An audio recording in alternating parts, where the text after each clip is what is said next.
That's better. Spoiler alert, we're going to talk about segment 9 next. I bet you probably couldn't have guessed that. So we're going to talk now about segment 8. This one is just one of my absolute favorite segments of the entire trail. It's one of the longer segments. It's 25.4 miles, 4,400 feet of elevation gain, 3,800 feet of elevation descent. You're going to start this one at Copper Mountain Resort, and you're going to finish up at Tennessee Pass Trailhead. And you're going to cross that section where you'll go up past Janet's cabin, which is this cabin you're going to see off kind of to the left as you climb up towards Searle Pass. You will see Searle Pass and stay in a bowl from there and hike above tree line until you hook to the right, hit Kokomo Pass, and then you're going to get to this place just behind me. And there's a pretty steep descent down into the valley there by Camp Hale. A lot of great camping, just a really special segment of the trail here. I'll point out here, math is certainly not my strong suit, and it's so much not my strong suit that even counting qualifies as math for me. And I will thank you, unlikely hiker, to not laugh at that. I'm very sensitive about my math skills. Obviously not, I'm just teasing. But this is just a great segment here. There's so much to see in this segment, and it's one of the first times you get up into one of those high alpine bowls. So let's take a look at what we're getting into here in segment 8. This one, I did a video, sort of a short video ages ago, so I had to add some of the climbing in some of the forested sections because full disclosure, from Searle Pass to Kokomo Pass is one of my favorite parts of the entire trail. So I had so much of that section that I omitted any of the actual forest section. So let's take a peek here at segment 8, kind of get a taste of it here. So here what you're going to see is you start in this forested section, you start climbing up this sort of area here. I believe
All right, everybody. Sorry about that. I had mentioned there that my internet's been cutting out a little bit, so we're going to keep rolling with the punches. You'll know this is probably getting to be tradition. This is the 3rd week in a row that we've had that happen, so forgive me here. So let's go ahead and take a peek and kind of get a taste here of segment 8, kind of get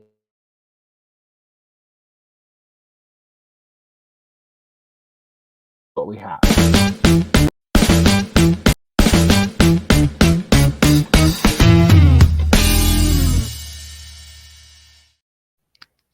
Y'all, I'm sorry. I don't know what's going on here. Let's regroup. Let's stay calm. We're going to get through this. So let's take a peek here at segment 8. We're going to take a peek and kind of get a taste of what we're looking at here. Thanks for your patience, everybody. So you start climbing here out of Copper Mountain Resort. You're going to climb through this sort of conifer forest. This is running along the Jacques Creek. You're going to find lots of water in this section, which is good to know. So you're really not going to need to carry a ton. You can see Searle Pass is up there in the distance, up in the sort of notch there. And then you're going to get up into this bowl, and you're going to find just so many of these. You're going to find so many of these, like, just beautiful trails with nice track, nice tread, not a lot to trip on. Just really fun, really fast hiking. So you're going to make a lot of mileage there. And you kind of look down there, and that's Kokomo Pass is in the little V there. You see Wayne and I are hanging out, having a snack. And this is just before Kokomo Pass is down at the bottom of that little rise. And so you kind of make your way across this ridge, and then you're going to start dipping down from Kokomo Pass. You'll see this sign. You're going to dip down low. I sound like I'm dip down low and roll to the ground. So then you head into this forested area. It's really steep at first, but then it settles down quite a bit. And then when you get to the end, you're going to hit this very flat valley by Camp Hale. And there's going to be a little bit of climbing. You're going to hit this train track. And then basically you're going to get to the highway there. So you cross the highway once and kind of loop back around.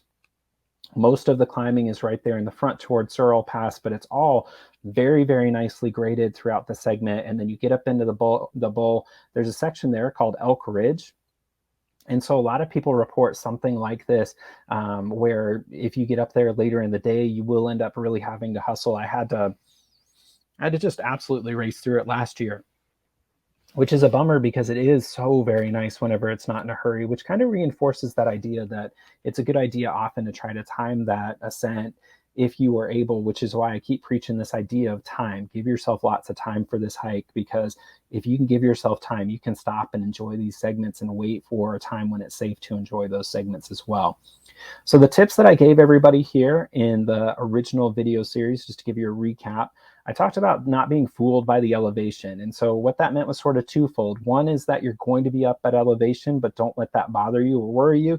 But also pay attention, because it can be deceptive where you get up there and you have to stay above that elevation for a long time. So the exposure is there where there's not a quick egress. There's not a quick way to dip down if you're up there when a storm rolls in. So just be really careful with that elevation from there. I also mentioned that it's a good idea to pack in your dinner from Copper Mountain. So go ahead and grab some food. As long as it doesn't have something that can spoil, you can carry it with you and have leftovers for dinner, which is a nice way to go so you don't have to fire up your camp stove. And camp just before or after treeline is a great way to go. So if you're there early enough, go ahead and cross over that Searle Kokomo Pass by Elk Ridge and then head down into the valley behind me. There's lots of good camping. But if not, stay before treeline. There are a lot of great spots through there. Wait for the night and then ride it out in the morning. It would be just incredible as well. So those were the tips that I had initially.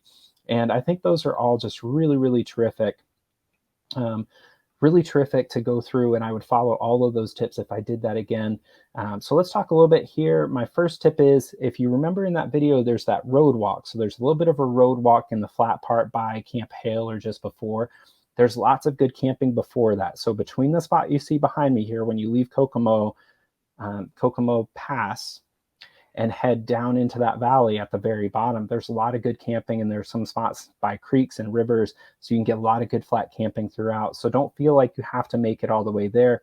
In fact, this year by Camp Hale, a lot of people have camped there. You're not supposed to, but Camp Hale was just designated a national monument. So there's going to be a lot more attention there, and there will be a lot more people who are really, really trying to make sure that nobody is camping there near the actual Fort Hale or Camp Hale barracks and bunkers and such. So camp before that. There's not a lot of great camping past the bunkers until you get all the way to the highway. There are a couple of little spots, but for the most part, there's not a lot of good camping beyond that. So know that there's good camping just before the road walk. So if you get to the road walk, you might want to back up a little bit and find a good camping spot somewhere near there so that you can stay on flat ground to get a good night's sleep the day before. Now, let's talk here a little bit about the Copper Mountain Resort. So there is a convenience store in Copper Mountain Resort. You kind of have to walk into the village a little bit. You might need to ask some people, but the prices are pretty reasonable. So if you need anything, if you need just a top off or maybe a soda, go to that convenience store.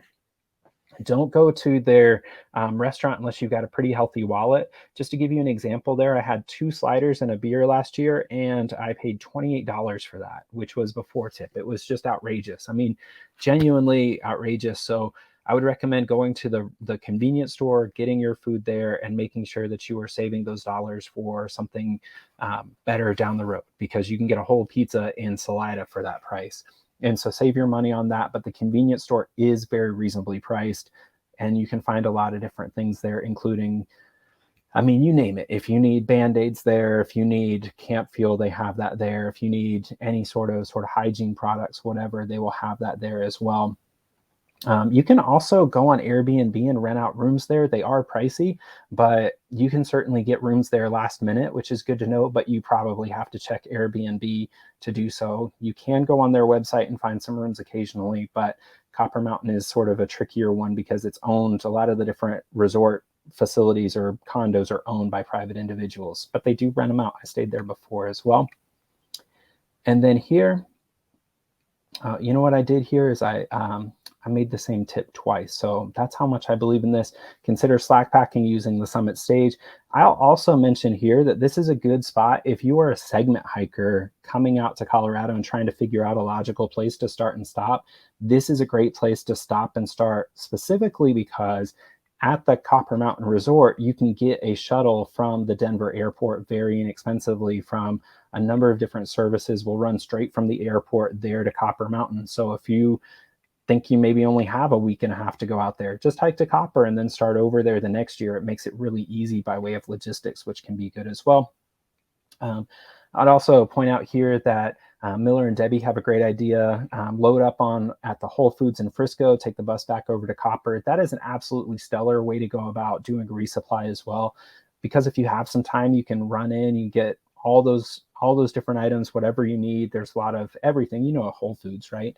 But there are also places in that plaza where you can pick up. There's a good coffee shop for breakfast burritos, that kind of thing. And for the price of what you would pay at the Copper Mountain Resort, you can kind of go ham over there in Frisco. So you get a bus straight over to it. The bus basically picks up right there at the resort in Copper and takes you almost right there to the Whole Foods. There's also a Walmart there if you are a Walmart shopper. There are a lot of ways you can go into Walmart and get a lot of stuff really inexpensive as well. No surprise there, it's Walmart, right? But that, my friends, is segment 8. And I think you're going to like it. I know that it's one of the ones that I really enjoy, and it's sort of just a really interesting segment. A lot of really beautiful stuff going on, a lot of good wildlife, and a lot of good water as well throughout it.